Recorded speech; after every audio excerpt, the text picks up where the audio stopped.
সেই দিন তিনি বিদেশি বর্জনকে প্রত্যাখ্যান করেছিলেন। সেই ধারাবাহিকতায় আজকে আমরা আবার আমাদের সম্পদ আমরা কিনে নিজেরা ধন্য হই এবং দেশকে স্বয়ংসম্পূর্ণ পরিণত করি।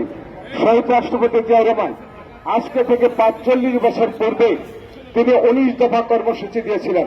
সেই ১৯ দফা কর্মসূচির মধ্যে একটা দফা ছিল, যে দফাটা ছিল দেশকে অর্থাৎ পরনির্ভরশীল থেকে রক্ষা করার জন্য স্বনির্ভর বাংলাদেশ সৃষ্টি করা এবং পরিণত করা। সেই স্বনির্ভর বাংলাদেশ যদি আমরা করতে চাই করি, তাহলে কলে কারখানায় বস্তা দিয়ে সমস্ত কিছু মিলে, অর্থাৎ আমরা যাহা কিছু করব বানাবো তা আমরাই পরিধান করব।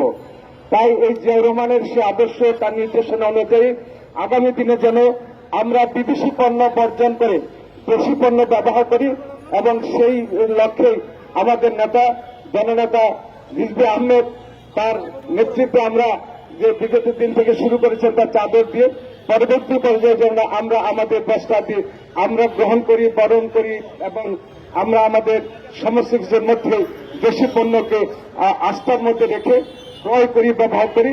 এই আশাবাদ ব্যক্ত করে আমি আমার বক্তব্য